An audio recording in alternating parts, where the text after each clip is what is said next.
Oke, assalamualaikum warahmatullahi wabarakatuh. Semangat pagi, salam petir, salam kaya rame-rame tentunya. Oke, kawan-kawan, berbagi informasi seputaran Pi Network. Tetap jaga kesehatannya, tetap beraktivitas seperti biasa, dan tetap dukung channel ini agar semakin berkembang dan semakin semangat membagikan informasi dan perkembangan-perkembangan menarik tentang seputaran Pi Network.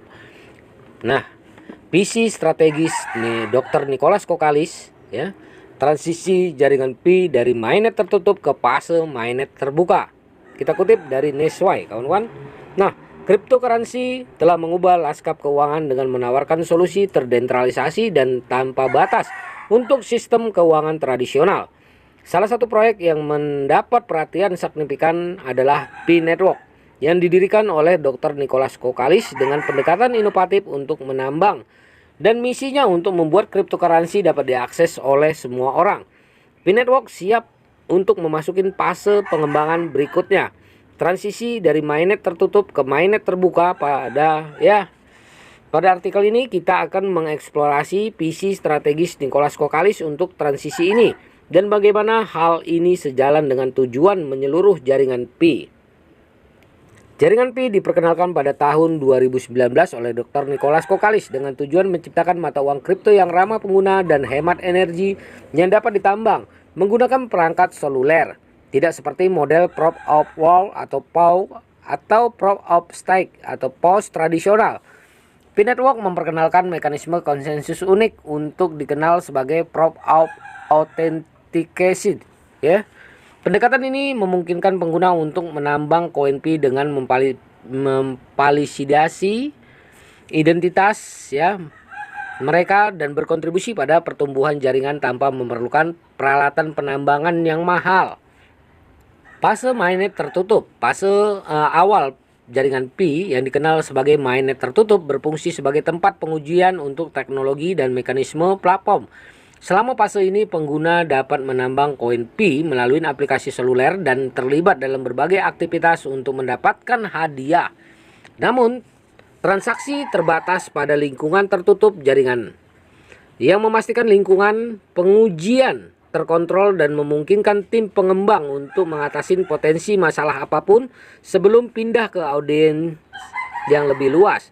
Visi strategis untuk transisi. Saat jaringan Pi memperoleh daya tarik dan mengumpulkan basis pengguna yang signifikan, transisi fase mainnet terbuka menjadi prioritas strategis. Transisi ini melibatkan pembukaan jaringan ke node eksternal, memungkinkan validasi terdesentralisasi dan transaksi peer-to-peer, sehingga lebih selaras dengan prinsip desentralisasi yang mendukung sebagian besar cryptocurrency.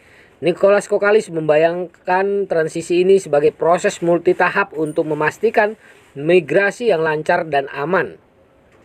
Yang pertama, pentingnya peningkatan keamanan jaringan. Sebelum bertransisi ke mainnet terbuka, langkah-langkah keamanan akan didukung untuk melindungi jaringan serangan potensial, protokol yang kuat dan teruji. Pertempuran akan diterapkan untuk memitigasi resiko dan kerentanan. Yang kedua, insentif node. Dalam upaya menarik dan mempertahankan validator, jaringan Pi akan memperkenalkan insentif bagi individu untuk menjalankan node. Ini akan melibatkan penghargaan untuk berpartisipasi dalam konsensus dan mempertahankan integritas jaringan, mendorong ekosistem yang terdesentralisasi. Yang ketiga, desentralisasi konsensus. Dengan mainnet terbuka, jaringan Pi akan beralih dari mekanisme konsensus pusatnya saat ini ke protokol yang lebih terdesentralisasi. Perubahan ini akan meningkatkan ketahanan jaringan dan ketahanan sensor.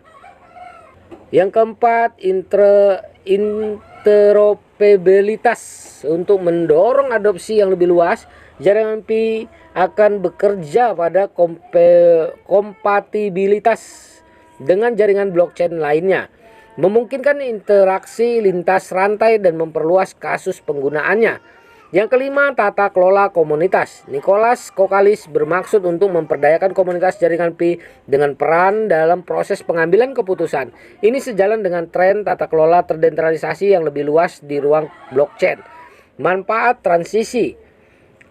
Transisi dari mainnet tertutup ke fase mainnet terbuka memiliki beberapa manfaat bagi jaringan Pi dan penggunanya. Satu adalah desentralisasi. Dengan merangkul desentralisasi, jaringan Pi menjadi lebih tangguh, transparan, dan tahan terhadap penyensoran sejalan dengan prinsip inti dari gerakan mata uang kripto. Yang kedua, skalabilitas. Mainnet terbuka dapat mengakomodasi pertumbuhan basis pengguna dan peningkatan volume transaksi dengan lebih baik, memastikan kelancaran operasi saat jaringan berkembang. Yang ketiga, adopsi lebih luas. Transisi memfasilitasi integrasi dengan jaringan dan layanan blockchain lainnya, memungkinkan jaringan Pi menemukan aplikasi dengan kemitraan baru. Yang keempat, keterlibatan masyarakat. Melibatkan masyarakat dalam keputusan tata kelola, memperdayakan pengguna, dan menciptakan ekosistem yang lebih inklusif dan demokratis. Visi Dr. Nicholas Kokalis untuk mentransisikan jaringan Pi dari mainnet tertutup ke fase mainnet terbuka adalah langkah strategis yang selaras dengan misi proyek untuk membuat cryptocurrency dapat diakses oleh semua orang. Evolusi yang direncanakan dengan hati-hati ini meningkatkan keamanan, skalabilitas, dan desentralisasi jaringan sambil mempromosikan adopsi yang lebih luas dan keterlibatan masyarakat. Karena jaringan Pi terus berkembang di bawah bimbingan pendirinya, transisi ke mainnet terbuka menjanjikan membuka kemungkinan baru untuk proyek dan komunitasnya. Nah, begitulah kawan-kawan informasinya. Semoga ini membawa pencerahan buat kita semua dan menambah wawasan kita. Oke kawan-kawan, tetap semangat, tetap dukung GCP, jaga koinnya. Oke, salam kaya rame-rame. Wassalamualaikum warahmatullahi wabarakatuh.